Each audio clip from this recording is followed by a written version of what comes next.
Assalamualaikum warahmatullahi wabarakatuh. Jadi insya-Allah kita sama-sama buka majlis kita dengan ulumul kitab Al-Fatihah.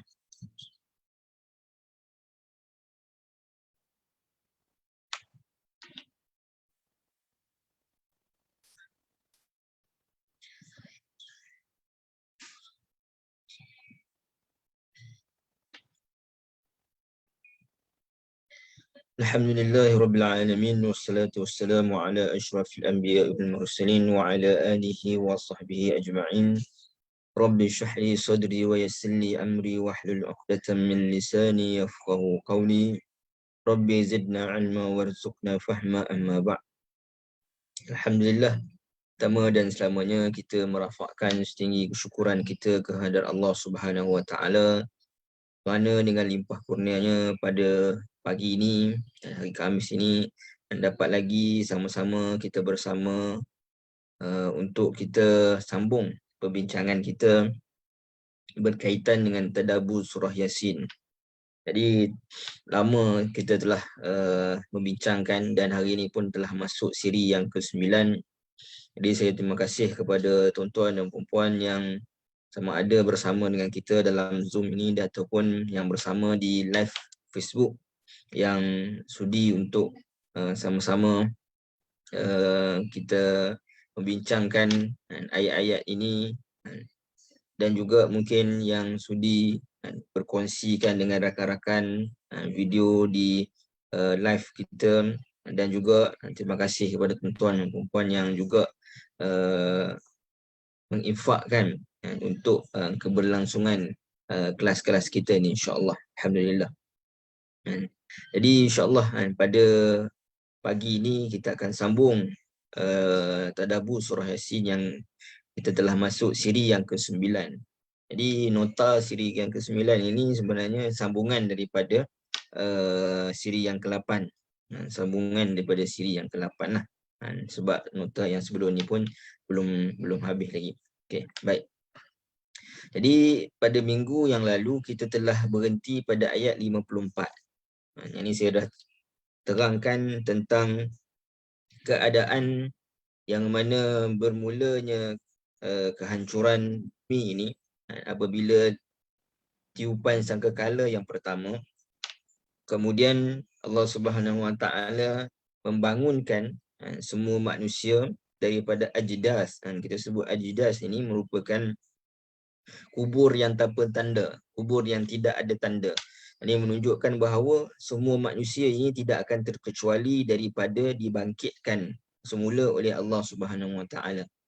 Dan apabila dibangkitkan itu, kita sebutkan pada tiupan sangkakala yang kedua ini, dia ada tempoh ataupun jeda masa tu, yang mana mereka nak berkumpul, keseluruhan manusia ni nak berkumpul untuk dihadapkan di hadapan Allah Subhanahu Wa Taala. Pada waktu ini ketika mana orang-orang yang kufur bangun dibangkitkan oleh Allah Subhanahu Wa Taala, mereka pun mengatakan celakalah bagi diri mereka sendiri. Yang ini mereka bertanyakan soalan ini bukan soalan yang nak mahukan jawapan, tapi soalan yang berputus asa. Qalu ya wailana man ba'atsana, siapakah yang membangkitkan kami ini daripada tempat tidur kami? Hadza ma wa'ada ar-rahman wa sadaqal mursalun. Ini kita dah sebutkan apa fungsi saktah yang mungkin kalau tuan-tuan dan puan belajar dalam tajwid, yang ini saktah itu berfungsi kita berhenti seketika pada perkataan marqadina tanpa mengambil nafas. Yang ini contoh kita qalu ya wailana man ba'atsana min marqadina hadza ma wa'ada. Kita berhenti saktah, maknanya kita berhenti seketika tanpa kita mengambil nafas. Sebab apa? Dia ada berkaitan dengan tafsiran. Kerana tafsiran jika diberhenti seketika, hadza ma wa'ada rahman, ni seolah-olah kata-kata orang lain. Kata-kata orang yang beriman kepada orang yang ingkar, ataupun kata-kata para malaikat kepada orang yang ingkar. Dan boleh jadi kata-kata mereka seolah-olah macam mereka terkejut bahawa inilah apa yang dijanjikan oleh Ar-Rahman, yang mana mereka sebutkan Ar-Rahman ini bukan kerana mereka mengharapkan, yakni ketika mana mereka terkejut melihat apa yang dijanjikan kepada mereka, dan maka mereka mengharapkan rahmat Allah Subhanahu wa taala. Dan kemudian setelah berlakunya tiupan sangkakala yang kedua, maka pada waktu ini semua manusia dibangunkan dan dikumpulkan di padang mahsyar, fa idzahum jami'un ladaina muhtarun. Dan pada waktu inilah yang berlaku timbangan amalan manusia, mizan, yang mana Allah Subhanahu wa taala sebut fal yauma la tuzlamu nafsun. Yang kita akhiri ayat ini minggu lepas, ini pada hari ini tidak akan ada seorang pun yang mana akan dizalimi. Ini menunjukkan kepada keamanan, nak memberikan rasa aman, nak memberikan rasa selesa kepada orang-orang beriman, yang mana tidak akan ada seorang pun dizalimi. Semua manusia ini akan dibalas dengan sesuai apa yang dikerjakannya. Dan juga bagi mereka yang mana mungkin di atas dunia ni hak mereka tak tertunai kerana mereka dizalimi, ataupun mereka dizalimi oleh orang-orang yang mungkin berkuasa dan sebagainya, pada waktu ini mereka tidak lagi dizalimi kerana mahkamah Allah Subhanahu wa taala adalah mahkamah yang paling hebat. Nanti kita akan sebut bagaimana mahkamah Allah Subhanahu wa taala berfungsi, iaitu melalui saksi-saksi daripada badan manusia itu sendiri. Dan wala tujzauna illa ma kuntum ta'malun. Dan pada waktu ini jugalah yang mana semua orang itu tidak akan dibalas melainkan apa yang mereka kerjakan. Ini menunjukkan penyesalan. La tuzlamu nafsun, ini memberikan keamanan kepada orang-orang beriman. Dan wala tujzauna illa ma kuntum ta'malun, ini menunjukkan kepada penyesalan bagi orang-orang yang ingkar, maka mereka akan dibalas. Namun kita tengok Allah kata wala tujzauna illa ma kuntum ta'malun. Mereka ini akan dibalas sesuai dengan apa yang mereka kerjakan.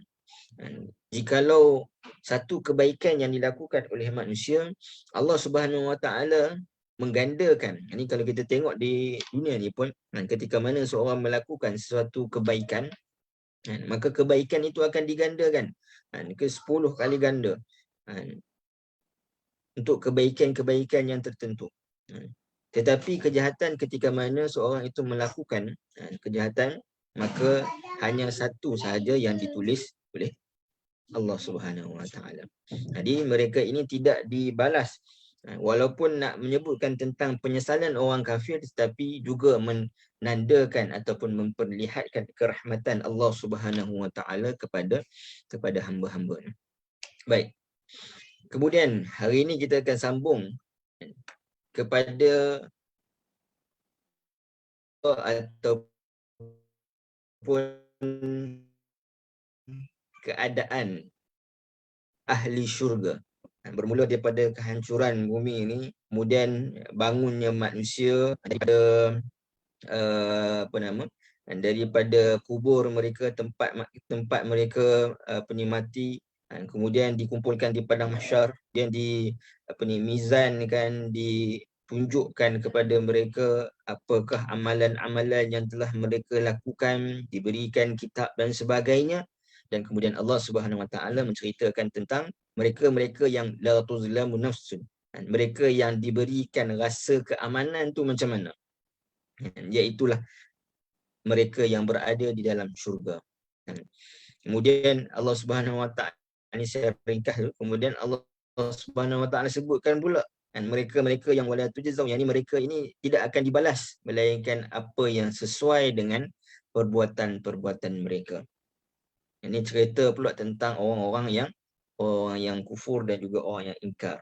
Dan juga ini cerita tentang, masih lagi cerita tentang orang-orang yang ingkar. Baik, kita pergi pada ayat yang ke-55 daripada surah Yasin. Allah Subhanahu wa taala menyebutkan, inna ashabal jannati al-yawma fi syughulin fakihun Sesungguhnya penduduk syurga pada hari itu berada dalam sibuk leka menikmati kesenangan. Baik. Yang pertama kita tengok apa yang saya bulatkan itu adalah perkataan ashab kan. As-suhbah kan. Sahabat, kita sebut sahabat kan, ashab. Ya, ini ada beza di antara sahabat kan, ataupun ashab dengan ahli kan. Ahli ni maknanya keahlian lah kan. Yang ni kalau kita kata keahlian kan, Allah tak kata inna ahlal jannah, tapi Allah kata inna ashabal jannah. Jadi apa beza antara ahli ni dengan ashab?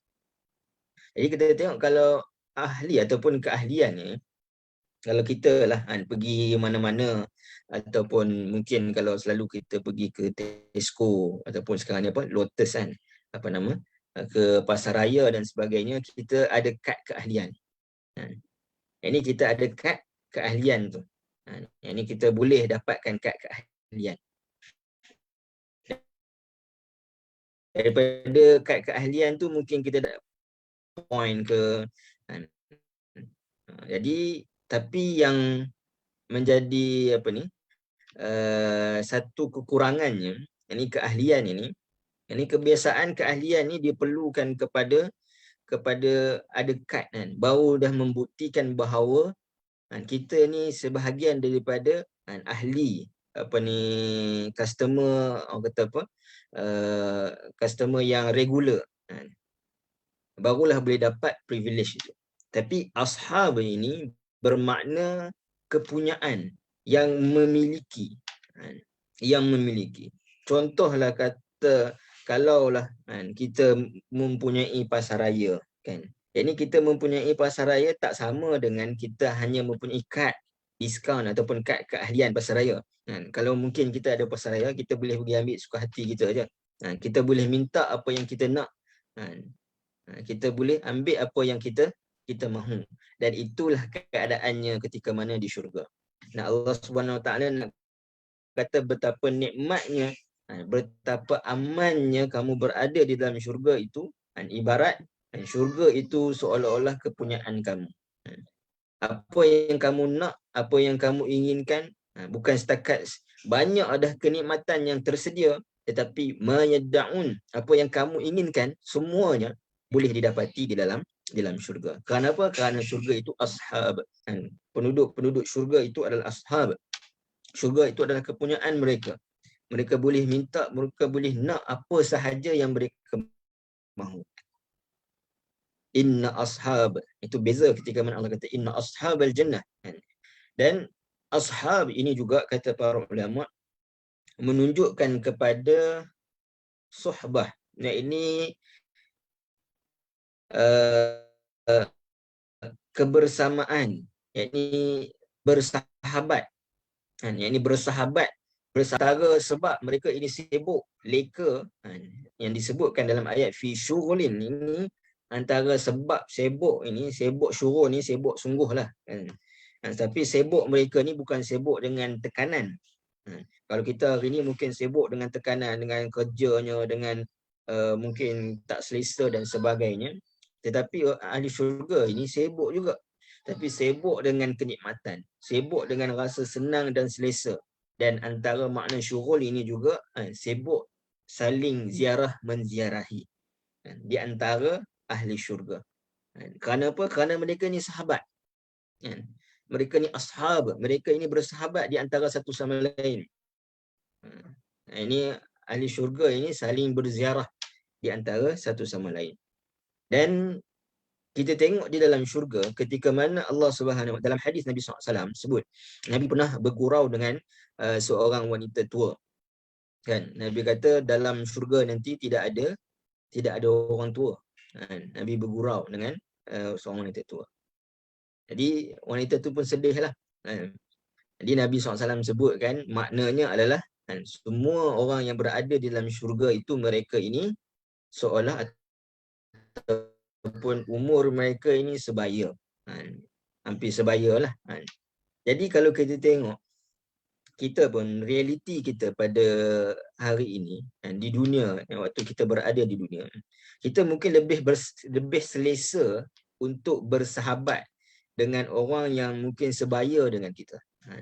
Mungkin kita bersahabat dengan orang yang lebih senior, mungkin kadang-kadang kita berkawan dengan anak-anak muda, tapi hubungan rasa erat ataupun rasa keterikatan itu lain berbanding kita bersama dengan orang yang sama umur dengan kita. Mungkin classmate kita daripada dulu. Waktu kita sekolah rendah ke sekolah menengah, ataupun mungkin ketika mana kita belajar di universiti dan sebagainya. Ini yang sama ataupun yang umur sebaya ataupun hampir sebaya, ataupun mengikut kalau sekarang ni dia ada apa? Generasi Gen kan. Generasi Z lah dan sebagainya. Yang ini kalau mengikut generasi itu lebih, orang kata apa, lebih selesa. Ini bersahabat. Jadi nak sebutkan dalam syurga nanti, ini umur kita sesama ahli syurga, insya-Allah, mudah-mudahan kita dimasukkan syurga, dalam syurga Allah Subhanahu Wa Taala. Umur ahli syurga itu adalah hampir sebaya, umur mereka ataupun sebaya lah, kan. Yang mana disebabkan umur mereka sebaya tu menyebabkan mereka rasa tenang dan mereka rasa selesa untuk bersahabat. Inna ashabal jannah, rasa selesa untuk bersahabat. Nak sebutkan bagaimana Allah kata la tuzlamu nafsun itu, bahawa mereka ini akan rasa tenang dan selesanya, yang ini mereka berada di dalam syurga itu dengan penuh kenikmatan dan juga bersahabat bersama dengan sahabat-sahabat yang mereka rasa selesa. Kerana apa? Kerana umur mereka pun adalah umur yang sebaya. Dan kemudian Allah Subhanahu Wa Taala sebut inna ashabal jannati jannatil yauma, pada hari ini, menunjukkan kepada hari ini adalah hari kesenangan. Kalau kita sebut sebelum ni, nanti pun Allah Subhanahu Wa Taala sebut pada ayat 59. Allah kata wamtazul yauma. Ini hari akhirat itu sendiri bagi orang-orang beriman, maka ia merupakan hari yang cukup menyenangkan. Al-yaum itu. Kerana apa? Kerana dah hilang ataupun dah habis dah segala kepenatan-kepenatan yang sebelumnya. Kerana hari ini adalah hari untuk sibuk dengan kenikmatan. Kalau di dunia, al-yaum di dunia, maka hari adalah hari yang mana penuh dengan kepenatan. Di hari akhirat, dia kepenatan di atas dunia dengan amal soleh. Tetapi hari ini al-yaum di dalam syurga ini adalah dengan penuh kepenatan ataupun kelekaan terhadap nikmat-nikmat Allah Subhanahu Wa Taala. Disebutkan al-yaum. Inna ashabal jannati al-yawma fi syughulin. Allah Subhanahu Wa Taala letakkan perkataan fi, yang ini berada di dalam. Fi ini maknanya berada di dalam. Sebagai contoh Allah kata wal asr innal insana lafi khusr. Jadi masa manusia itu berada di dalam kerugian. Makna dalam ini seolah-olah kita memasuki satu bekas yang mana kita berada dalam tu, bekas tu tertutup. Ini memang rugi sungguh.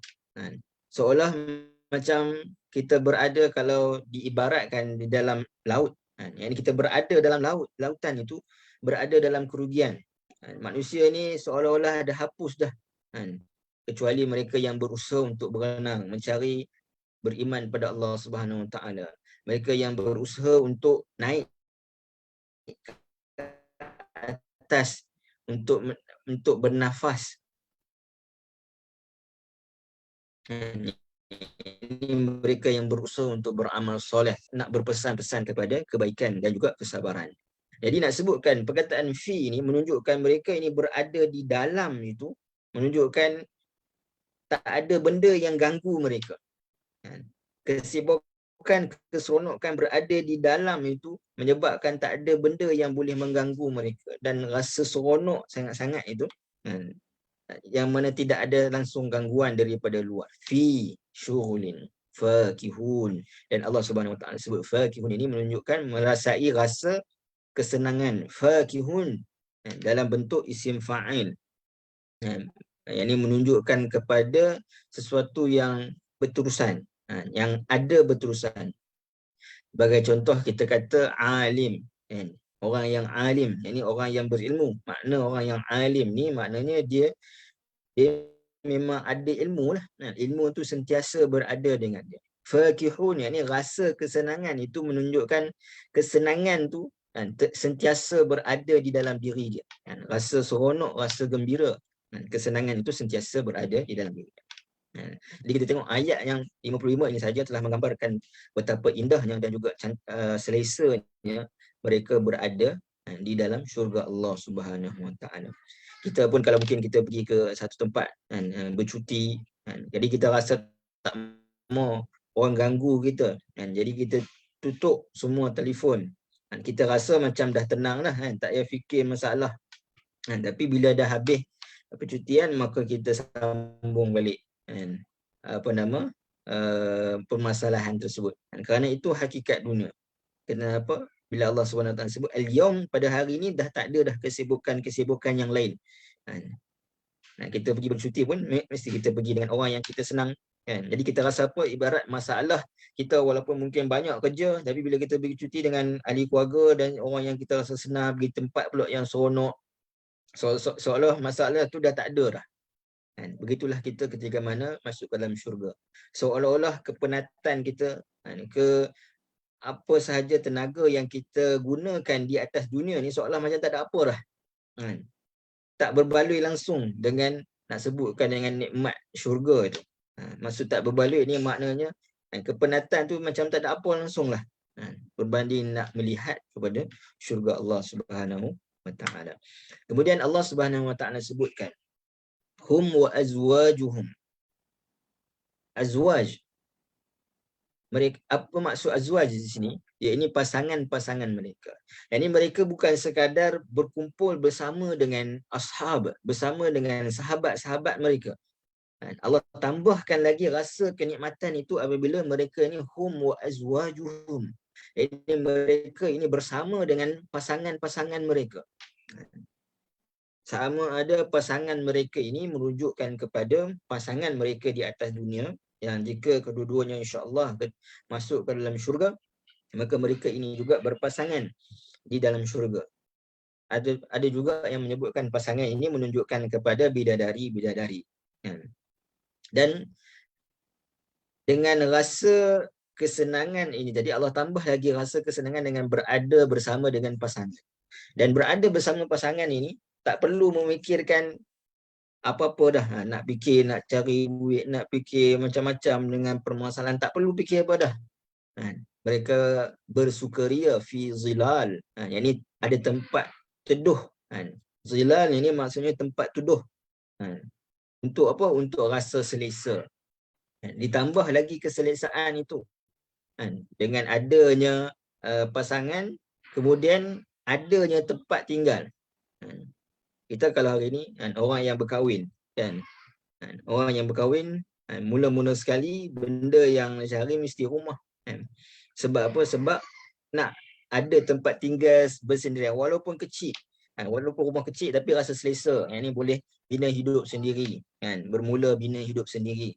Dan begitulah ketika mana dia berada dalam syurga yang lebih lagi kenikmatannya, ini bukan sekadar bersama dengan pasangan, tetapi Allah sediakan pula tempat untuk berteduh dan rasa selesa. Ada ruang yang selesa. Alal araiki muttaqiun, sambil duduk berbaring di atas pelamin. Yang ni tak payah buat kerja apa dah. Tak payah penat apa dah. Duduk je. Sambil berbaring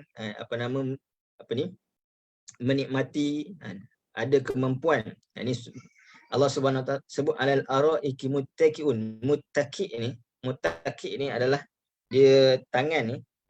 Kalau tuan-tuan dan puan biasa tengok orang Arab ataupun kat kedai makan orang Arab, kedai makan orang Arab kadang-kadang dia ada cushion yang rendah tu yang kita boleh di bawah tu kan.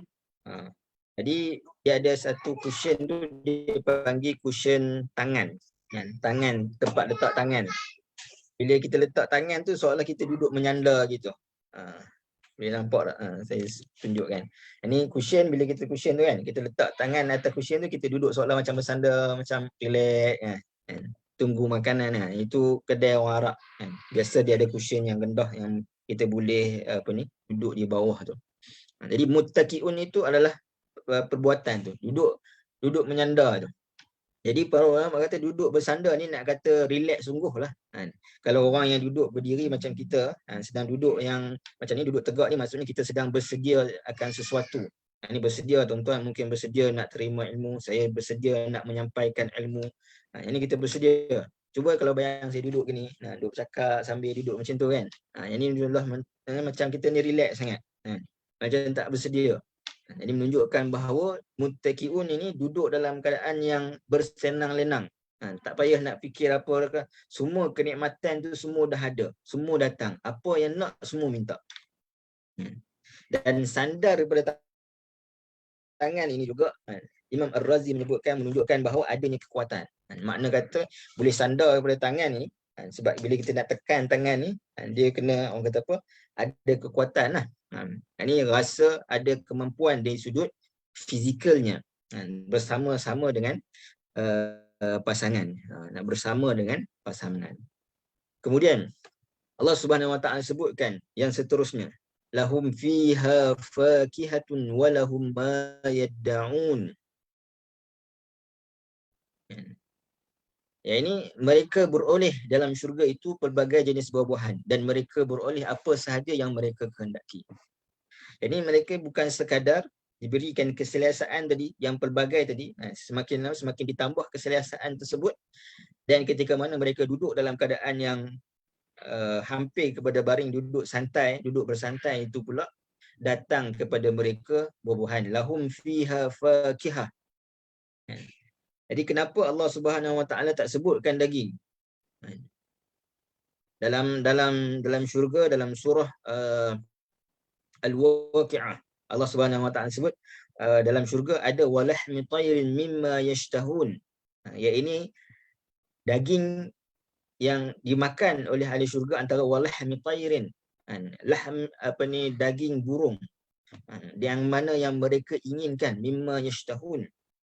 Allah Subhanahu Wa Taala sebut ada, tapi Allah sebut dengan daging burung dan mimma yashtahun, yang apa mereka inginkan. Ini kenapa Allah Subhanahu Wa Taala selalu menyebutkan dalam syurga ini mempunyai buah-buahan. Kenapa tak sebut daging daging orang kata apa, wagyu ke, dan sebagainya.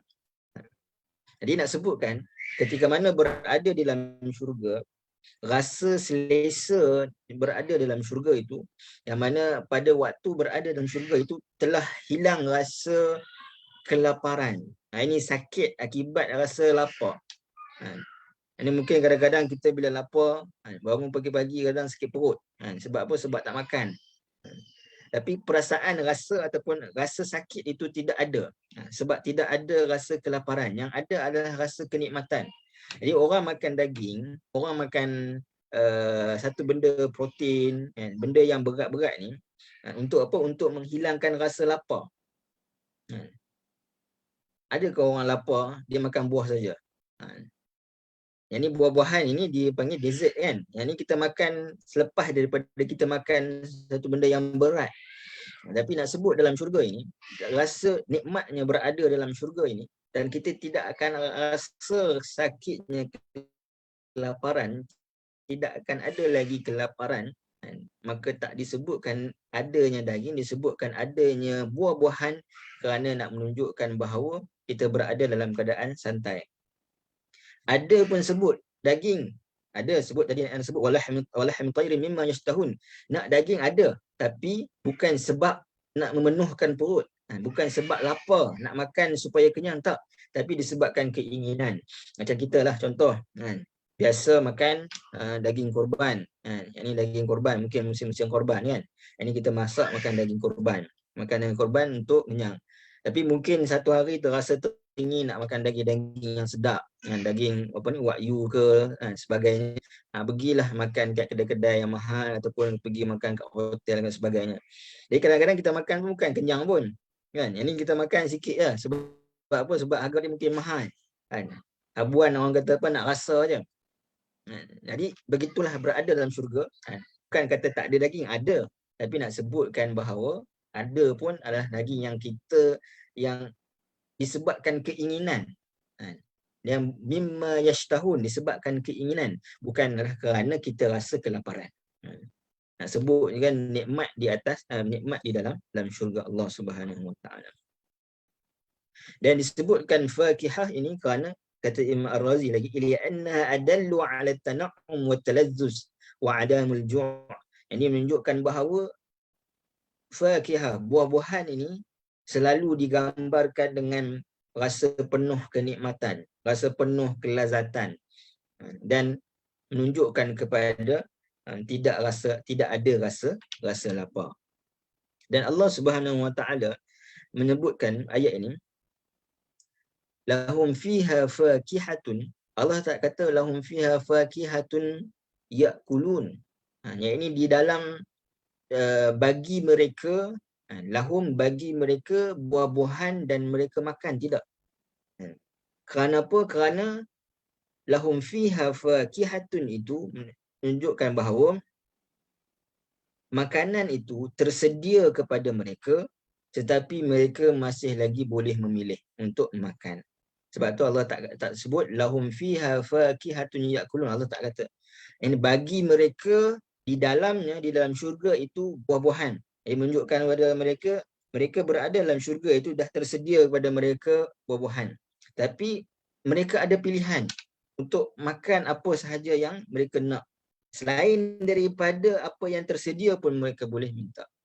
Ibaratnya macam ni. Kalau contoh kita pergi, kita bayar pergi bercuti lah, kita bayar hotel 5 bintang, 7 bintang lah, sebut lagi tinggi kan. Ini bila kita bayar tu, antara kadang-kadang termasuk dalam bayaran tu adalah kita bayar untuk makan, kan?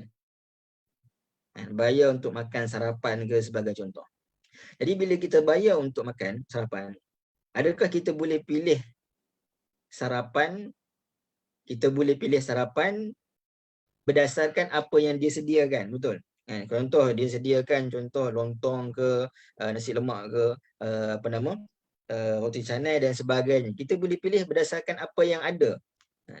Tetapi dalam syurga ini, nak sebutkan betapa nikmatnya berada dalam syurga, kita bukan sekadar boleh pilih apa yang telah tersedia kepada kita, tapi kita boleh pilih apa yang lain yang tak ada yang tersedia pada kita. Walahum ma yadda'un.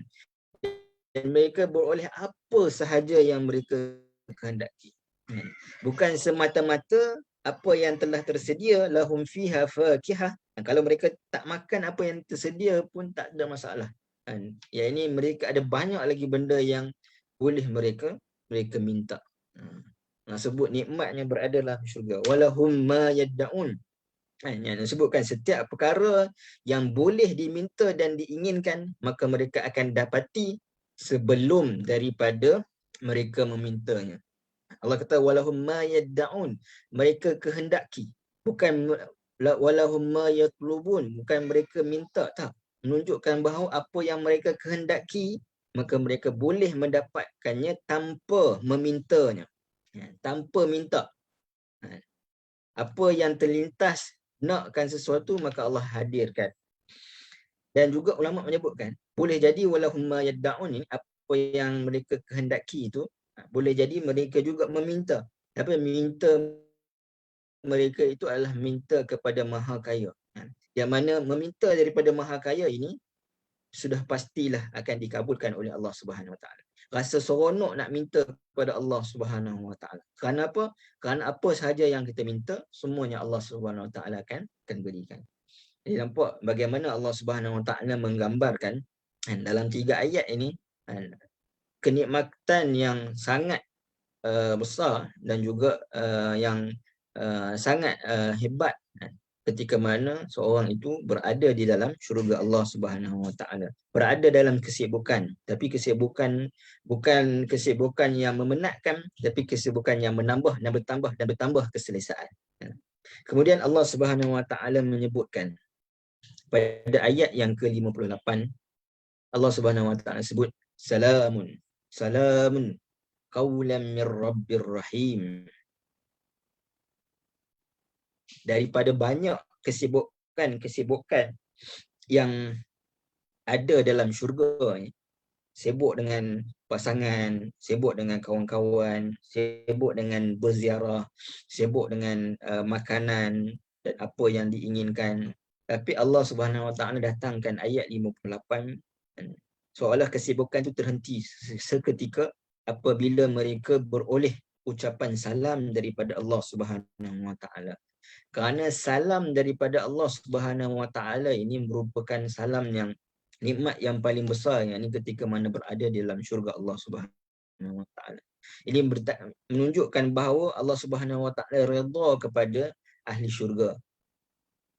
Radhiyallahu anhum wa radu'an. Allah redha kepada ahli syurga dengan Allah Subhanahu Wa Taala memberikan salam kepada orang-orang beriman.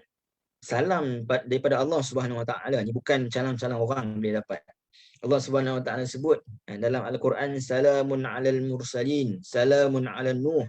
Allah sebut dalam Quran yang nak mendapat salam Allah Subhanahu Wa Taala ini adalah daripada kalangan para anbiya. Jadi kita dengan anbiya ni jauh sangat. Tapi nak sebutkan orang yang mana beriman, mereka masuk ke dalam syurga Allah daripada Allah Subhanahu Wa Taala. Mungkin kita tak rasa dalam diri salam, macam mana rasa besarnya salam. Allah Subhanahu Wa Taala sebut salam itu dengan Allah Subhanahu Wa Taala sebut salamun, tanpa ada assalam. Kalau kita nak ucapkan salam kan, kita kata apa? Assalamualaikum. Assalam dengan adanya alif lam. Assalam. Tapi Allah Subhanahu Wa Taala sebut pada ayat ni salamun, menunjukkan bahawa salam ini adalah umum, yang menunjukkan dia tak sama dengan apa, ataupun tak sama dengan salam kita di atas muka bumi ni. Tak sama dengan mana-mana salam di atas dunia ini. Yang disebutkan salam Allah Subhanahu Wa Taala ni berlainan. Bagaimana wallahu alam. Tetapi itulah perkara yang paling dinanti-nantikan oleh orang beriman. Nak sebutkan dengan kenikmatan tadi yang kita sebutkan banyak tadi, tapi yang paling dinantikan oleh orang beriman adalah salam daripada Allah Subhanahu Wa Taala. Dan Allah berikan salam itu kepada orang yang beriman. Yang mana kalau di dunia ni salam itu hanya diberikan kepada orang yang khusus macam anbiya dan sebagainya. Salamun yang merupakan satu anugerah yang besar daripada Allah Subhanahu Wa Taala. Salamun qaulan mir rabbir rahim. Ada ulama kata bahawa salam ini disampaikan oleh para malaikat. Namun ada ulama lain menyebutkan bahawa salam ini adalah daripada Allah. Kerana dalam ayat ini Allah kata salamun qaulan mir rabbi, daripada Tuhan, daripada Allah Subhanahu Wa Taala. Semata-mata. Ini maksudnya memang direct daripada Allah Subhanahu Wa Taala, dan Allah Subhanahu Wa Taala menyifatkan bahawa salam mir rabbir rahim, iaitu daripada Tuhan yang mana khusus rahim, ini khusus kasih sayangnya kepada orang-orang yang beriman. Ini kalau kita dululah kan, adat-adat kita dulu bila kita berjumpa dengan orang, mungkin kalau contoh kita nak balik ke kampung kan, kita ada adik-beradik kita. Mungkin ada adik-beradik kita tak sempat nak balik kampung bersama dengan kita. Kadang apa yang mereka kirimkan, mereka kirimkan salam kan. Kita kirim salam kat mak ayah, tak dapat balik kampung sebagai contoh hari ni, tahun ni kan. Jadi kirim salam tu, walaupun kalau manusia pun disebutkan kirim salam pun kita rasa alhamdulillah, ni tanda ingatan. Kita rasa tambah pula salam itu datang daripada orang yang kita kasihi. Ini kan salam yang mana tak sama mana-mana salam di atas muka bumi ni, datangnya pula daripada Allah Subhanahu Wa Taala yang Maha mengasihi hamba-hambanya. Maka nak sebutkan salam ini tak pernah sama dengan yang lainnya, dan salam ini adalah yang paling dinanti-nantikan, lebih indah, lebih hebat lagi daripada nikmat-nikmat yang kita sebutkan sebelum ini. Dan kemudian Allah Subhanahu Wa Taala menyebutkan wamtazul yawma ayyuhal mujrimun, ayat yang ke-59. Jadi ayat ini kita boleh lihat dari dua sudut. Yang pertama, ayat ini nak memberikan kesenangan, nak tambah lagi kesenangan kepada orang beriman ini, Maka Allah kata kepada orang kafir, wahai orang kafir, kamu ni berpisahlah, jauh. Jauh daripada orang-orang yang beriman. Menjauhlah kamu orang-orang kufur. Jangan ganggu mereka lagi. Kamu di atas dunia dulu, kamu sindir mereka. Wa yaquluna mata hadzal wa'du in kuntum shadiqin. Kamu sindir mereka. Kamu caci mereka. Kamu sakiti mereka. Tetapi di atas di akhirat esok, jauhlah kamu daripada mereka. Ini satu sudut kita nampak, ini juga kenikmatan kepada orang ahli syurga. Yang mana yang bersama mereka adalah orang yang mereka kasihi. Bersama mereka adalah Rabb mereka yang mereka kasihi. Mereka berasa senang dan rasa aman. Maka nak menambahkan rasa aman tu, maka Allah kata bagi orang yang berdosa ini, orang yang kufur ni, jauhlah kamu. Jangan dekati orang beriman. Ini mereka ini berada dengan penuh rasa keselesaan bersama dengan orang yang mereka selesa, bersama dengan sahabat mereka, bersama dengan pasangan mereka, dan juga bersama dengan Allah Subhanahu Taala. Baik. Jadi kita tengok bagaimana Allah Subhanahu Wa Taala menyusun ayat ini, iaitu Allah Subhanahu Wa Taala menyebutkan dulu nikmat orang beriman supaya orang-orang yang kufur mereka melihat seolah macam mereka melihat. Faham? Allah Subhanahu Wa Taala sebut, sebelum ni kita kata Allah Subhanahu Wa Taala sebut tentang keamanan ahli syurga dan pembalasan bagi ahli neraka ataupun orang yang kufur. Kemudian Allah sebutkan dulu nikmat-nikmat yang ada dalam syurga yang kita sebutkan tadi, supaya apa? Supaya orang yang kufur ini dapat melihat kenikmatan itu, mereka akan rasa jealous. Dan paling penting adalah mereka akan rasa menyesal. Maka terbitlah keinginan mereka nak dapatkan benda yang sama seperti mana ahli syurga dapat. Tapi pada waktu ini penyesalan dah tak berguna. Maka Allah Subhanahu Wa Taala pun kata, jauh. Ini ibarat kalau kita nak sesuatu kan. Kita nak sesuatu, tiba-tiba orang yang ada benda tu kata, pergilah main jauh, jangan dekat. Ini kita rasa apa? Kita rasa sedih. Sebab kita dah tak dapat. Seolah-olah macam kita pula dihina. Pergi main jauh-jauh. Jadi nak sebutkan begitulah perasaan orang-orang yang kufur, yang ini dah ditunjuk depan mata mereka tentang kenikmatan-kenikmatan yang diperoleh ahli syurga. Mereka inginkan benda itu. Dan Allah kata pergi main jauh-jauh. Jauhi daripada orang-orang yang beriman. Wamtazul, berpisahlah kamu pada hari ini. Berpisah daripada apa? Disebutkan, jauhlah kamu daripada nikmat yang kamu inginkan. Kerana apa kan mereka sebut sebelum ini?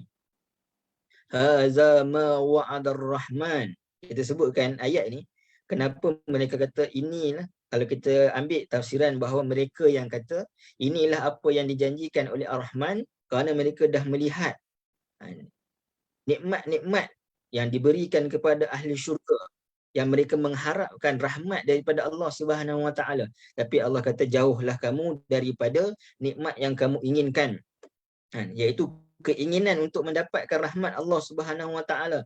Maka jauhlah kamu daripada rahmatku. Baik. Kemudian itu yang pertama. Yang kedua tadi kita sebut, itu yang kedua. Yang pertama tadi kita sebut, maka mereka ni jauh daripada orang beriman supaya orang beriman ni rasa selesa. Yang kedua adalah jauh mereka daripada kenikmatan, supaya jauhlah mereka daripada kenikmatan yang mereka inginkan, kerana mereka tidak akan dapat apa yang mereka inginkan pada waktu ini. Dan yang ketiga, maksud wamtazul ini juga boleh jadi berpisahlah kamu pada hari ini, makna juga boleh kata jauhlah kamu sesama kamu. Ini sesama orang yang kafir ini, orang yang ingkar ini, dijauhkan sesama mereka. Jadi orang yang beriman tadi kita kata Allah Subhanahu Wa Taala sebutkan mereka ini ashab. Mereka ini dikumpulkan, wa azwajuhum. Mereka ini dikumpulkan. Tetapi orang-orang yang ingkar ni Allah kata wamtazu, yakni mereka sesama mereka pun, maka mereka ini dijauhkan. Baik. Saya nak tanya tuan-tuan. Yang ni bila kita menghadapi satu kesukaran dalam hidup kita, kesukaran yang kita hadapi tu, kalau kita tanggung seorang berbanding dengan kita rasa ada orang ambil berat, ada orang yang bersama dengan kita, mana lebih mudah? Sudah tentulah ada orang yang bersama dengan kita, kita rasa lebih mudah. Seolah rasa ringan sikit ada orang ambil berat, ada orang nak tolong bantu, nak bersama dengan kita dalam permasalahan kita. Jadi di akhirat ni nak sebutkan bagaimana rasa menyesalnya orang yang ingkar dan rasa sukarnya yang hari-hari yang mereka nak lalui dengan azab yang Allah Subhanahu Wa Taala janjikan itu apabila mereka akan menghadapi kesukaran itu bersendirian. Ini bila mereka dipisahkan, wamtazul yauma ayyuhal mujrimun. Mereka ini dipisahkan sedangkan orang-orang beriman ini disatukan. Ini mereka ni ashab, mereka ni bersama dengan pasangan-pasangan. Manakala orang-orang ingkar ni mereka dipisah-pisahkan. Dah tak ada nak tolong-tolong dah. Sukar, apa yang susah, tanggung sendiri. Bahkan kita pula nakkan kesusahan ke atas orang lain. Sebagaimana Allah Subhanahu Wa Taala sebut dalam Quran, iaitu golongan-golongan yang kemudian mengatakan kepada Allah Subhanahu Wa Taala, seksalah golongan-golongan yang terdahulu, seksalah golongan nenek moyang kami, yang mana mereka inilah sebab kami tersesat, bukan kami nak sesat, tapi kami ikut mereka.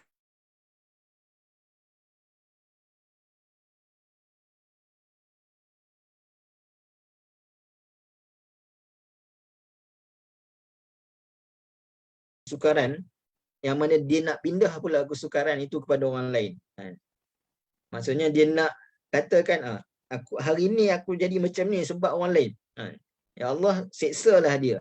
Tapi Allah Subhanahu Wa Taala pada waktu ni Allah kata apa?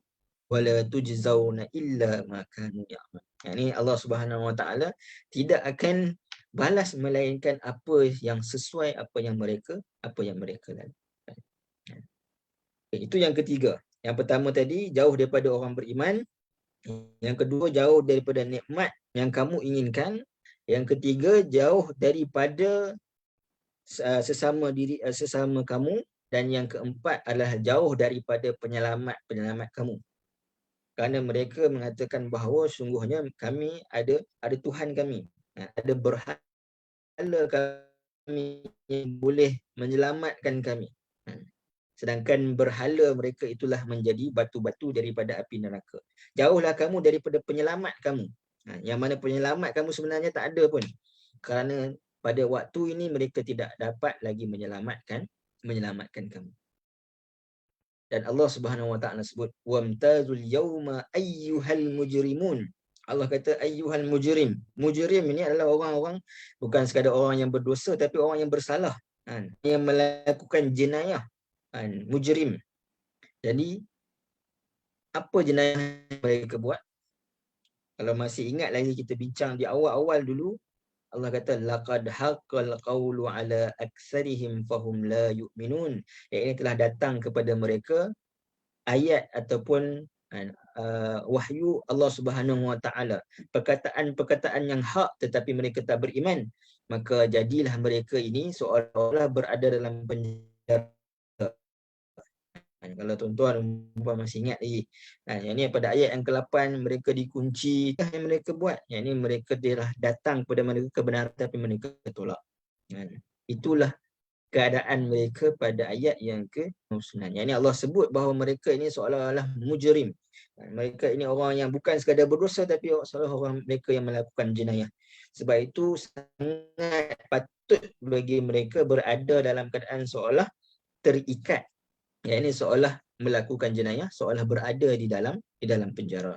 Wamtazul yauma ayyuhal mujrimu. Baik. Kemudian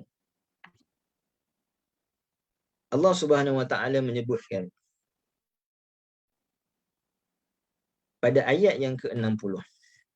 Allah kata alam a'had ilaikum ya bani adam alla ta'budu syaitan innahu lakum aduwwun mubin. Taat, bukankah aku telah perintahkan kamu wahai anak Adam supaya kamu jangan menyembah syaitan, sesungguhnya ia musuh yang nyata terhadap kamu.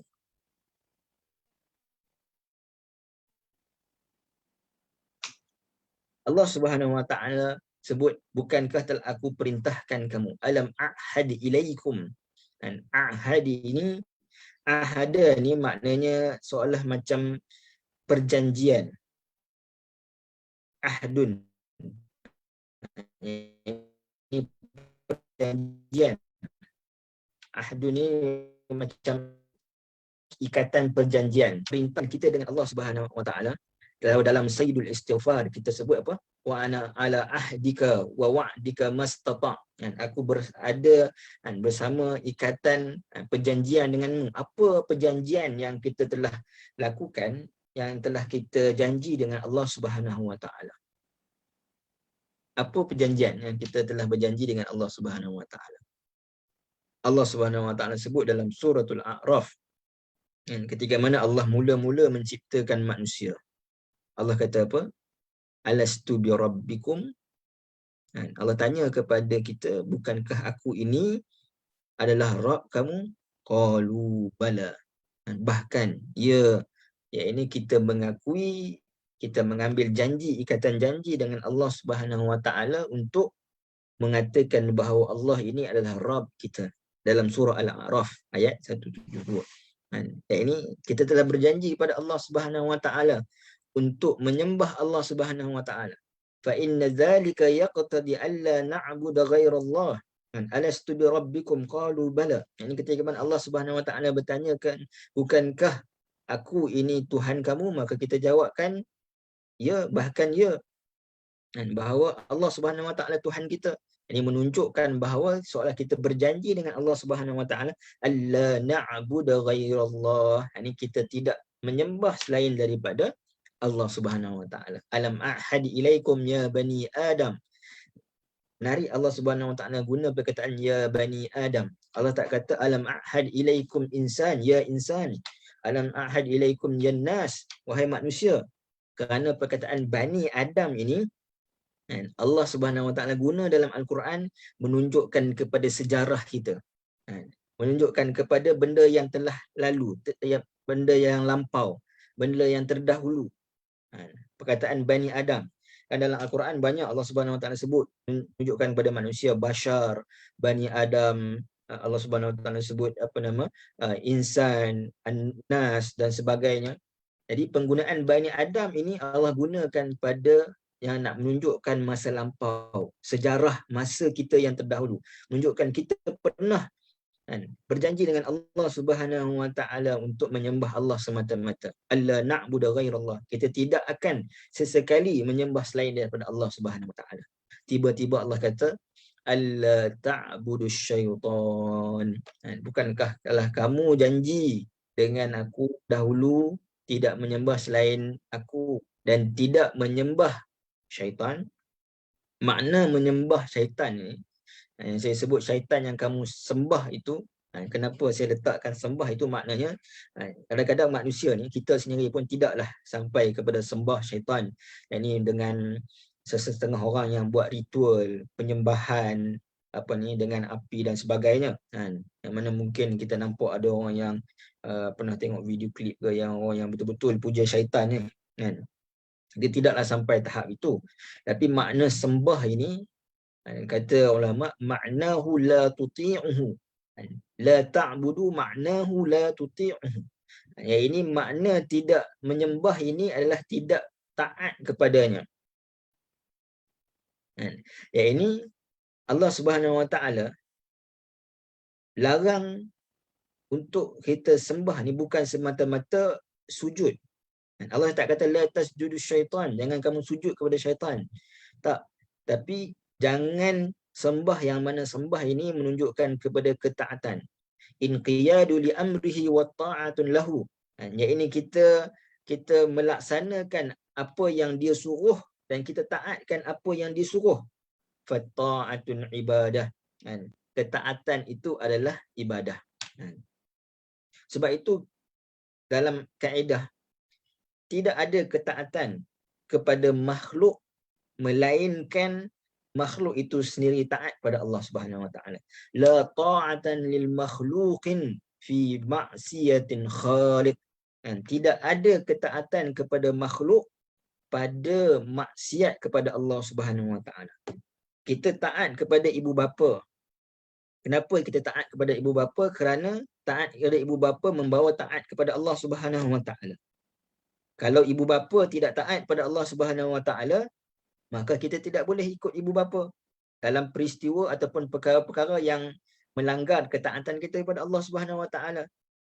Wa in jahadaka alla tusyriku bi laisa laka bihi ilmin fala tuti'huma. Allah kata kalaulah keduanya ibu bapa kamu yang mana suruh kamu melaksanakan sesuatu perkara yang bertentangan dengan apa yang aku suruh, maka jangan kamu ikut, jangan kamu taati mereka. Tetapi mesti buat baik dengan mereka. Ini nak sebutkan ketaatan itu adalah ibadah. Yang ini apabila kita tidak mentaati Allah Subhanahu wa taala bermakna kita taat kepada syaitan. Taat kepada hawa nafsu kita. Jadi ketaatan kepada hawa nafsu itu seolah-olah kita ta'budu, yakni menyembah syaitan. Fata'atun ibadah. Taat itu adalah ibadah. Hatta kita tengok jika mana Allah Subhanahu wa taala suruh malaikat sujud, iblis ataupun syaitan tak mau sujud, Allah suruh malaikat sujud, malaikat taat, bukan sebab sujud kepada Nabi Adam tu mengagungkan Nabi Adam, tak, tapi sebab ketaatan kepada Allah. Sujud disebabkan taat kepada Allah Subhanahu wa taala, Allah yang suruh.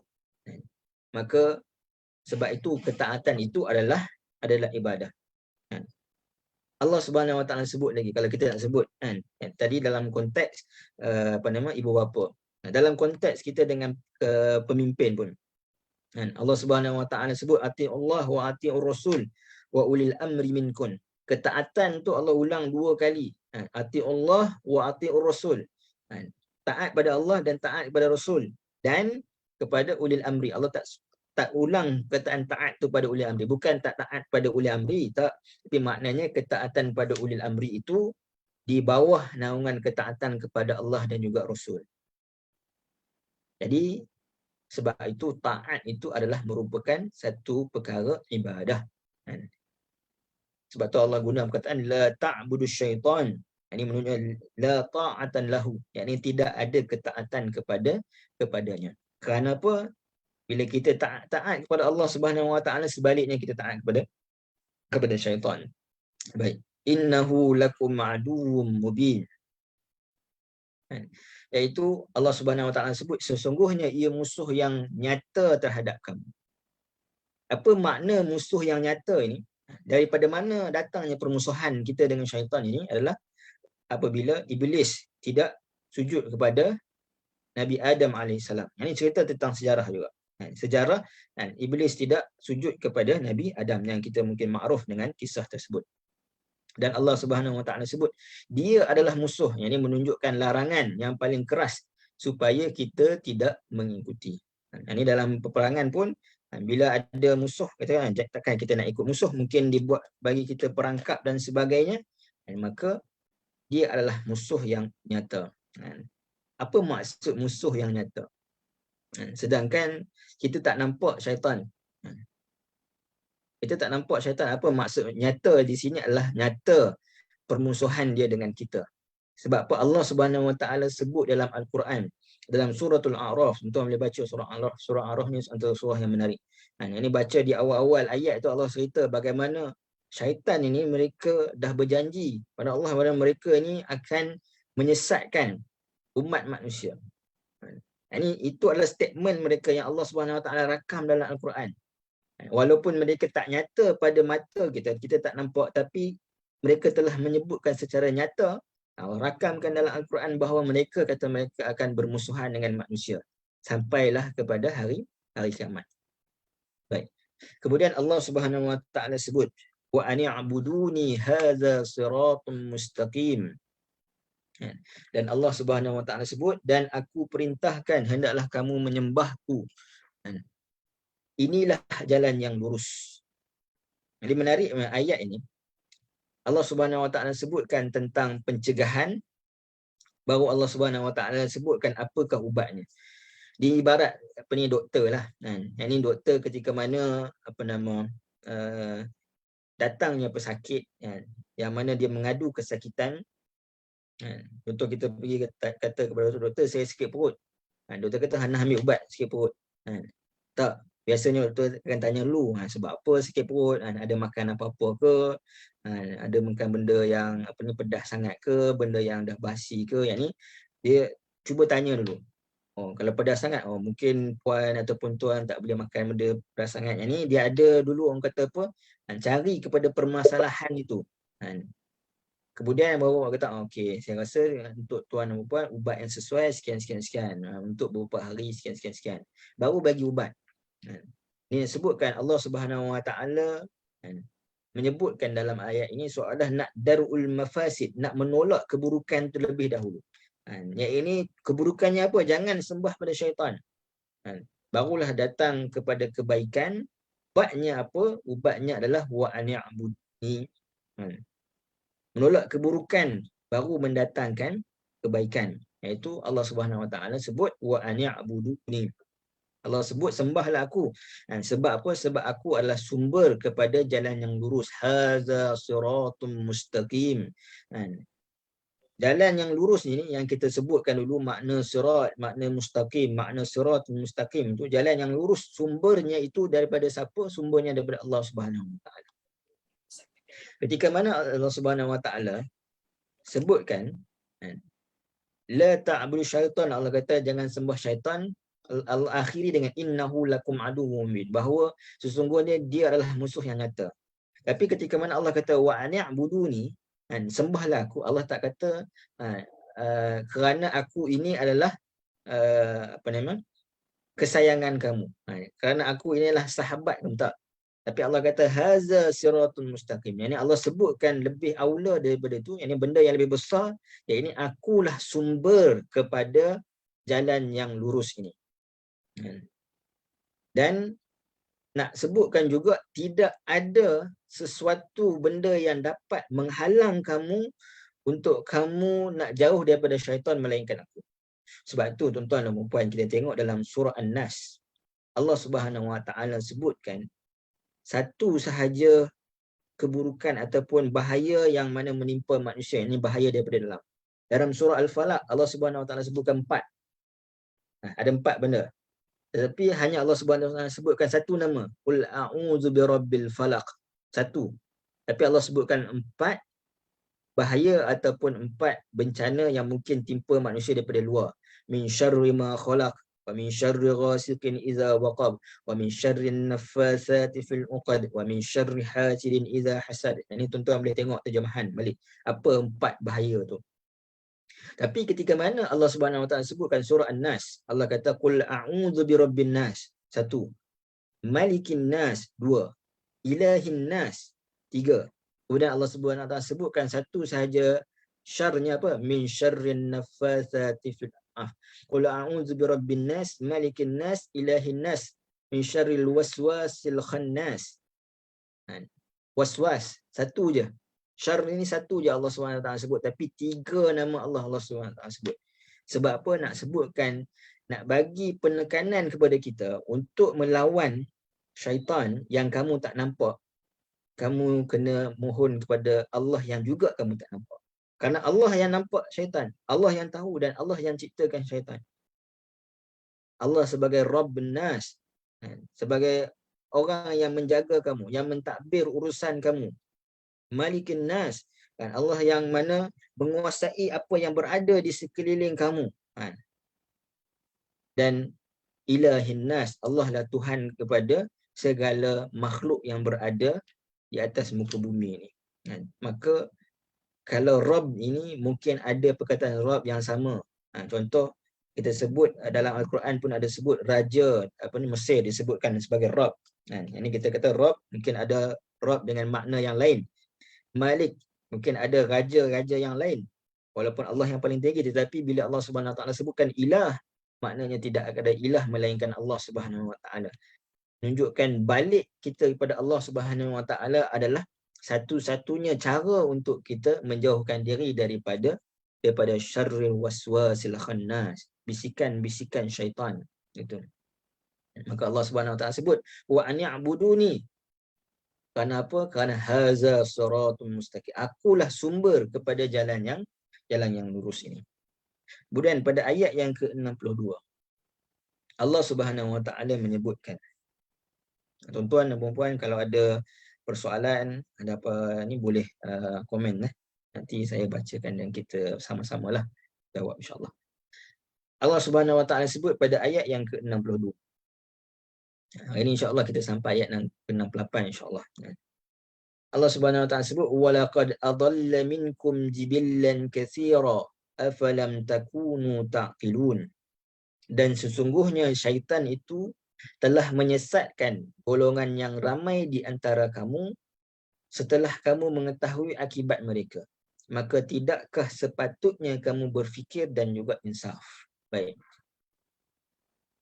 Allah Subhanahu Wa Taala sebut pada ayat 62 ini adalah nak menggambarkan ataupun nak bagi tahu kita sebab. Sebab apa kita kena jauhkan diri daripada syaitan?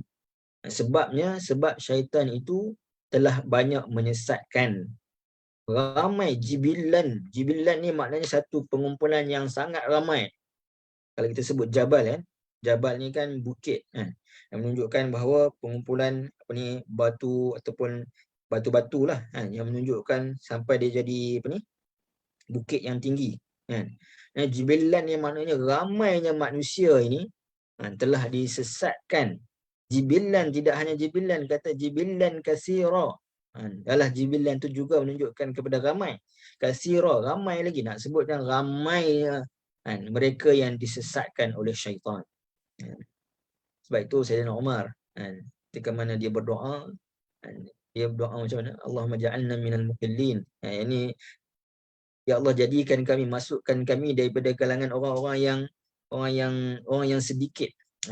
Wa qalilan min ibadiy syukur. Allah Subhanahu Wa Taala sentiasa menyebutkan bahawa orang yang sedikit ni adalah orang yang mana sedikit mereka yang bersyukur, sedikit mereka yang beribadah kepada Allah, mereka yang benar taat. Golongan yang sedikit. Kenapa golongan yang sedikit ini berada dalam keadaan, dalam hadis Nabi SAW sebut, berada dalam keadaan dagang. Ya, ini orang yang taat kepada Allah ni dilihat macam nampak macam nak buat baik, kan. Orang yang buat kejahatan ni tak ada masalah pun.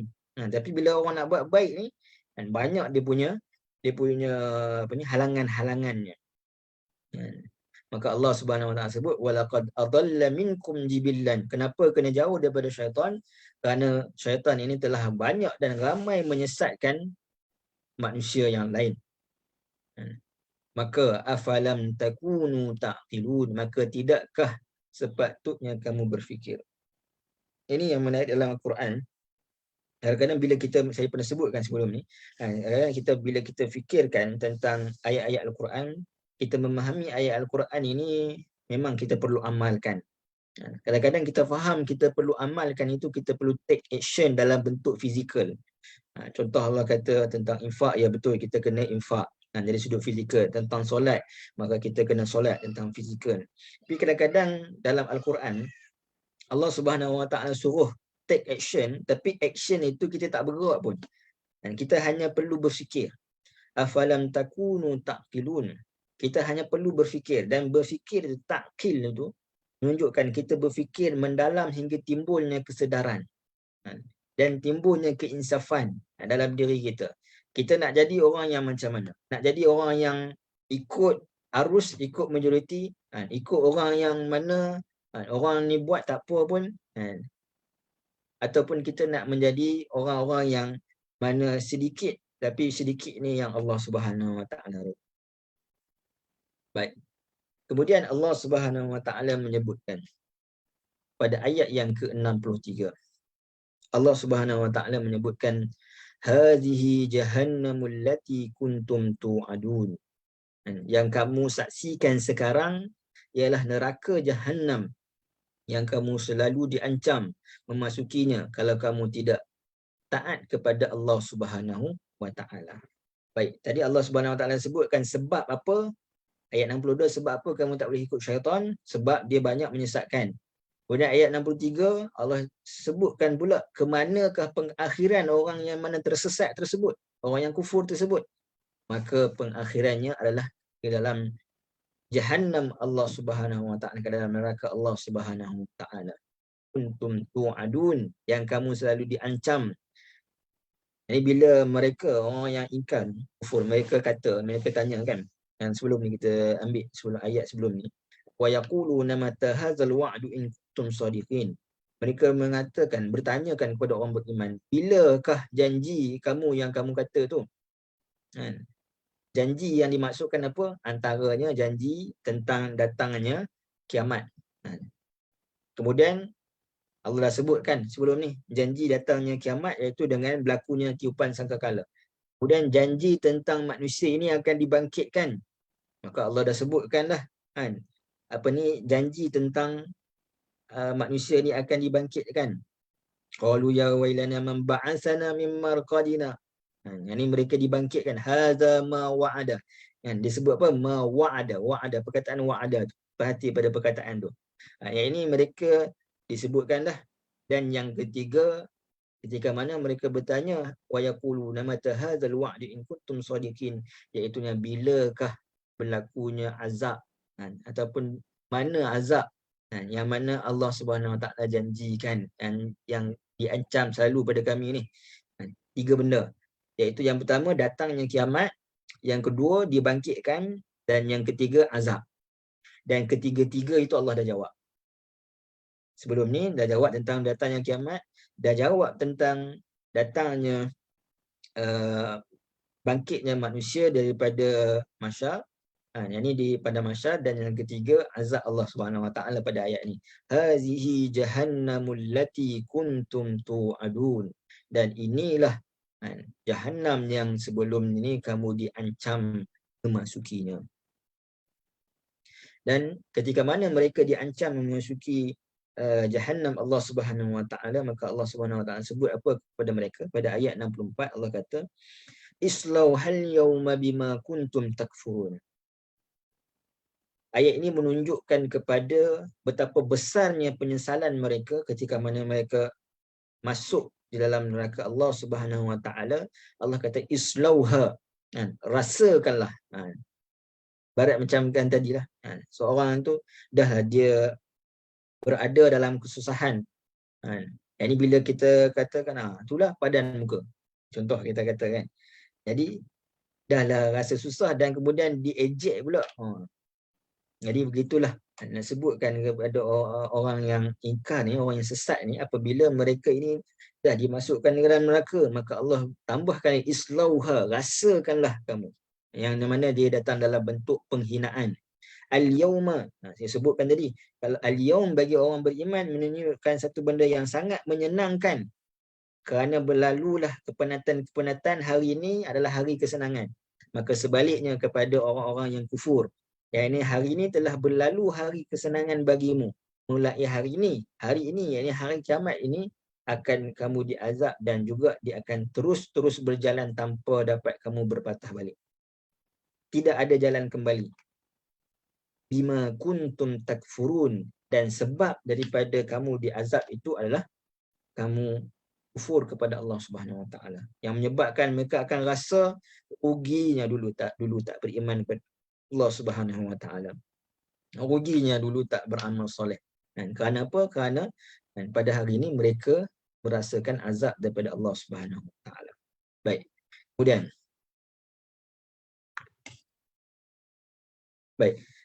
Allah Subhanahu wa taala sebut kemudiannya, Allah kata al-yawma nakhtimu ala afwahihim wa tukallimuna aydihim wa tashhadu arjuluhum bima kanu yaksibun. Pada waktu itu kami meteraikan mulut mereka sejurus dan memberi peluang kepada tangan-tangan mereka, memberitahu kami kesalahan masing-masing, dan kaki mereka pula menjadi saksi tentang apa yang mereka telah usahakan. Baik. Jadi ayat ini dia sambungan daripada ayat tadi. Ini seolah ketika mana Allah Subhanahu wa taala sebut bima kuntum takfurun, Rasalah kamu disebabkan kamu kufur.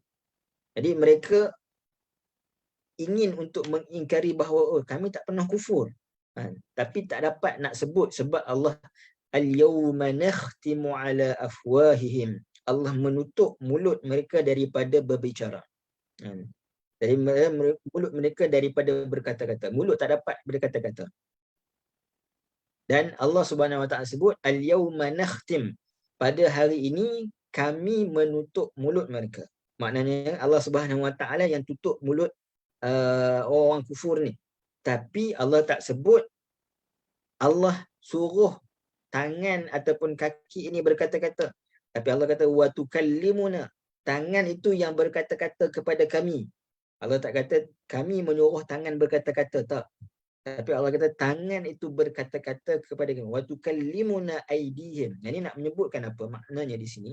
Nak menyebutkan bahawa ketika mana Allah menutupkan mulut orang yang ingkar, Allah tak sebut bahawa Allah memaksa tangan ini untuk memberikan saksi, tak. Tapi tangan dan kaki itu secara sukarela memberikan penyaksian tanpa ada paksaan. Tangan dan kaki itu sendiri yang mahu untuk memberikan penyaksian terhadap kita sendiri. Badan kita ni, tangan dan kaki kita ni yang menjadi penyaksian kepada diri kita. Dan Allah Subhanahu Wa Taala sebutkan wa tukallimuna aydihim. Jadi saya letakkan 1 dan 2 itu menunjukkan bahawa dua anggota yang menjadi saksi kepada perbuatan kita. Allah kata wa tukallimuna aydihim, yang bercakap itu adalah tangan dan menjadi saksi itu adalah kaki. Kenapa bercakap itu adalah tangan? Kerana tangan ini sentiasa dinisbahkan kepada perbuatan.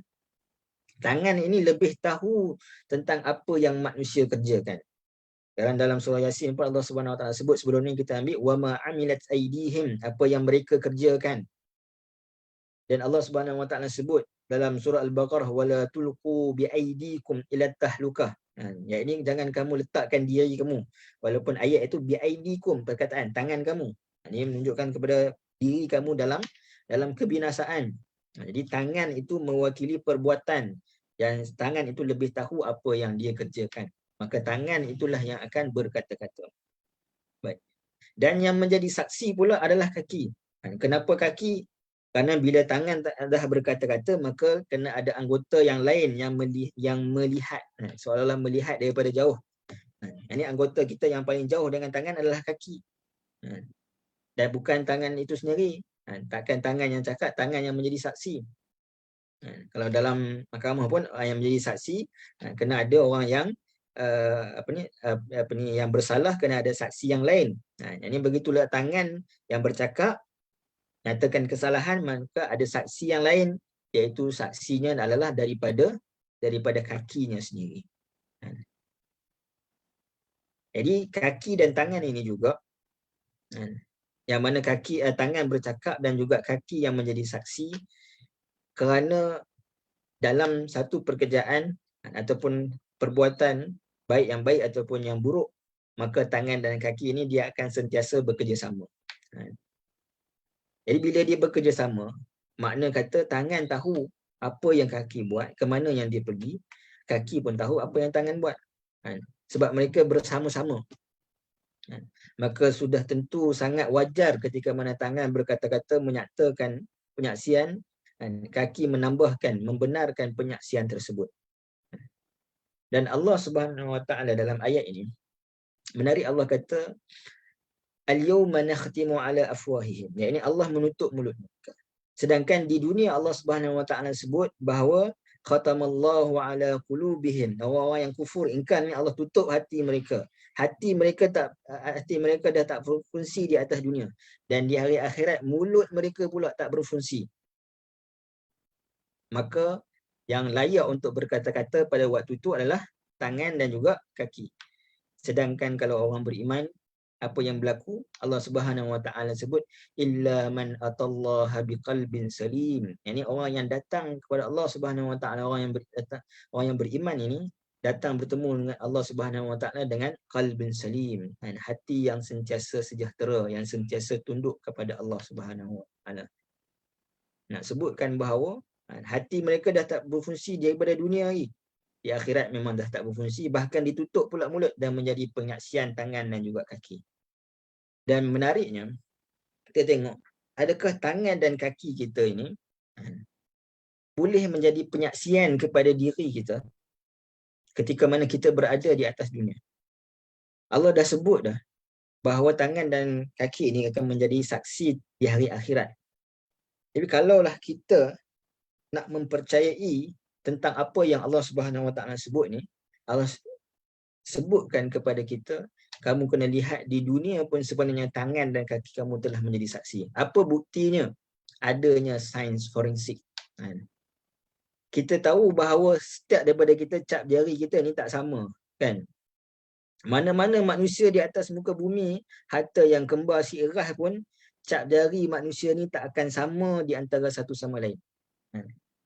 Bukankah kalau ada berlaku satu jenayah, akan berlaku satu kalau berlaku sesuatu orang kata pembunuhan dan sebagainya, antara perkara yang dicari, yang dikesan oleh forensik adalah cap jari ataupun bulu-bulu pada badan ataupun jejak tapak kaki dan sebagainya, yang mana walaupun kalau dimasukkan dalam mahkamah, orang yang bersalah, orang yang buat jenayah, dia kata saya tak buat, tapi ada kesan cap jari, ada kesan tangan dia, ada kesan tapak kaki dia, maka tangan dia itu ataupun kesan tapak kaki dia itu yang menjadi saksi kepada dia bahawa dia bersalah.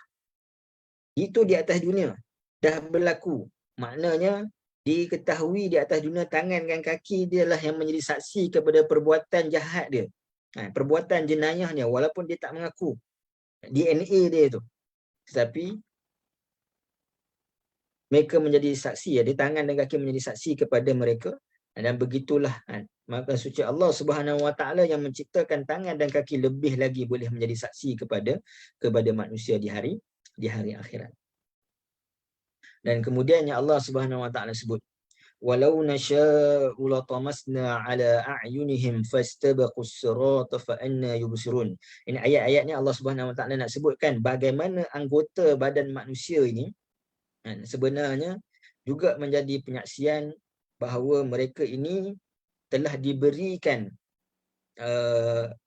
kepada Allah Subhanahu Wa Taala peluang. Laqad haqqal qawlu ala aktsarihim. Mereka diberikan kepada mereka peluang untuk mereka beriman, tetapi mereka tak mau beriman.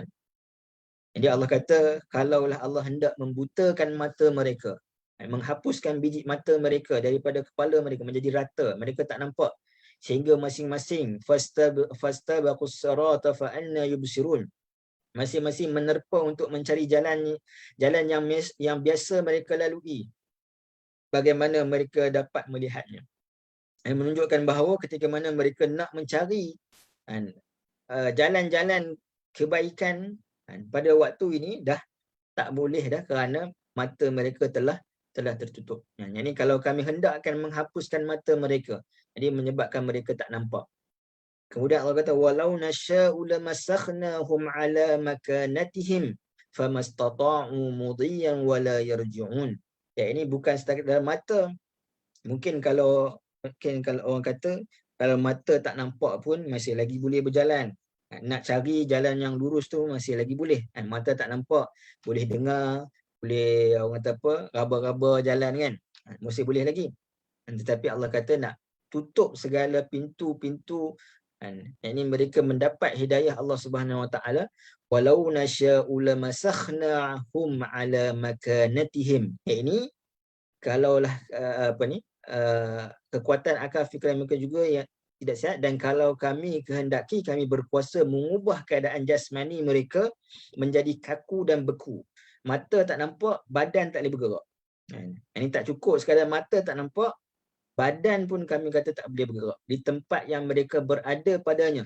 Maka dengan itu mereka tidak akan dapat mara ke depan, tak akan dapat berada ke hadapan, dan tidak akan dapat ke belakang. Kenapa didahulukan depan? Kerana depan ini lebih sukar. Bila orang yang nak bergerak ke depan mungkin susah, bergerak ke belakang mungkin mudah lagi. Sebab apa? Nak undur balik. Allah kata tak boleh ke depan, tak boleh ke belakang. Dua-dua tak boleh. kalau kita ingat balik ayat yang ke-8 dan juga ayat yang ke-9 dalam surah ini, Allah kata apa? وَجَعَلْنَا مِنْ بَيْنِ أَيْدِيهِمْ سَدًّا وَمِنْ خَلْفِهِمْ سَدًّا فَأَغْشَيْنَاهُمْ فَهُمْ لَا يُبْصِرُونَ. Allah kata kami jadikan penghalang di hadapan mereka, nak bergerak ke depan tak boleh. Penghalang di belakang mereka, nak bergerak ke belakang tak boleh. فَأَغْشَيْنَاهُمْ فَهُمْ لَا يُبْصِرُونَ. Dan kami tutup, aghshayna, kami tutup kepala mereka yang mana menghalang penglihatan mereka daripada nampak. Allah sedang menceritakan balik situasi yang kita baca pada ayat 8 dan 9 yang kita sebut sebelum ni, yang mana situasi itu boleh berlaku di atas dunia dan situasi itu juga berlaku ketika mana di hari akhirat, yang menunjukkan salah satu daripada bentuk azab Allah Subhanahu Wa Taala kepada mereka di hari akhirat. Selepas mana penyaksian dibuat oleh tangan dan kaki, maka itu antara bentuk siasaan Allah Subhanahu Wa Taala. Dan Allah Subhanahu Wa Taala nak membuktikan kepada manusia bahawa Allah mampu untuk menghilangkan penglihatan. Allah mampu untuk membuatkan badan manusia ni kaku ataupun badan manusia ni lemah. Allah kata, wa man nu'ammiruhu nunakkishu fil khalqi afala ya'qilun. Kalau kamu nak tahu tentang bahawa aku mampu untuk menyebabkan mata kamu tak nampak, aku mampu untuk membuatkan badan kamu tak mampu nak bergerak cergas, iaitu apabila kamu telah dipanjangkan umurmu, maka kami balikkan kembali kejadian kamu seperti mana kamu awal penciptaan. Yang ni bila baby kan, baby kan mula-mula dia tak nampak sangat mata dia, kan? Dia tak nampak sangat color, mata dia tak berapa nampak. Kemudian dah besar-besar sikit baru nampak. Badan pun tak boleh nak banyak bergerak, tak boleh nak berdiri, nak berjalan, nak berlari lagi. Tapi orang yang dipanjangkan umur, yang ni menghampiri umur tua, maka kembali kepada dah mata tak berapa nampak, badan pun makin bongkok sikit, dah tak berapa nak larat. Allah kata pada diri kamu tu sebenarnya dah ada tanda-tanda daripada Allah Subhanahu Wa Taala. Afala yaqilun, tidakkah kamu berfikir? Ini menunjukkan bahawa ketika mana Allah Subhanahu Wa Taala memanjangkan umur kita. Saya yakin mungkin ramai dalam yang mendengar ini, juga ramai juga pakcik-pakcik yang pencen, tuan-tuan dan puan yang dah pencen juga. Ini ketika mana Allah Subhanahu Wa Taala memanjangkan umur kita, patutnya itu menjadi salah satu punca untuk kita sedar bahawa Allah Subhanahu Wa Taala sedang menguji kita dari sudut, dan juga Allah nak sebutkan kepada kita bahawa yang kita sebutkan tadi, yang ini kita dah semakin kurang dari sudut mungkin nak melakukan banyak ibadah pun dah sakit lutut, kadang-kadang sakit belakang, kan. Nak sebutkan amalan ataupun kebaikan tu kita dah semakin lama semakin sikit. Sebab tu saya sebut minggu lepas, kan, amalan yang paling mudah untuk dibuat berterusan ini adalah infak, yang paling mudah. Kerana ketika mana dah sampai pada usia yang mungkin dah berumur ni, kita nak melakukan solat banyak mungkin tak mampu. Tapi waktu dah berumur ni kadang-kadang mungkin kita dah tak fikir apa dah, dan anak-anak semua dah besar dah, makan minum pun dah cukup dah, jadi duit pun dah ada kadang-kadang. Yang ni nak infak tu sangatlah mudah, sebab duit dah banyak, tak perlukan dah sangat mungkin duit, anak-anak pula datang bagi, maka kita perbanyakkan infak. Yang ini sebagai salah satu amalan, yang mana amalan itu juga amalan yang berterusan yang saya telah sebutkan pada minggu lepas. Jadi mudah-mudahan apa yang baik itu datang daripada Allah Subhanahu Wa Taala. Dan ini pengakhiran kesimpulan pada pelajaran kita hari ini adalah kita melihat bahawa Allah menyebutkan kepada kita tentang nikmat syurga dan juga azab api neraka, dan juga apa yang berada keadaan di sekitar ataupun pada waktu manusia dibangkitkan bagi orang-orang yang kufur. Jadi mudah-mudahan kita berdoa kepada Allah Subhanahu Wa Taala kita mendapat nikmat-nikmat yang kita sebutkan tadi dalam syurga dengan penuh keselesaan dan juga kesenangan, insya-Allah. Mudah-mudahan. Jadi aku qauli hadza wa astaghfirullah li wa lakum. Apa yang baik itu datang daripada Allah Subhanahu wa taala. Apa yang ada di sini saya mohon Allah dan minta maaf kepada tuan dan puan. Assalamualaikum warahmatullahi wabarakatuh. Terima kasih Terima kasih Ustaz. Ustaz.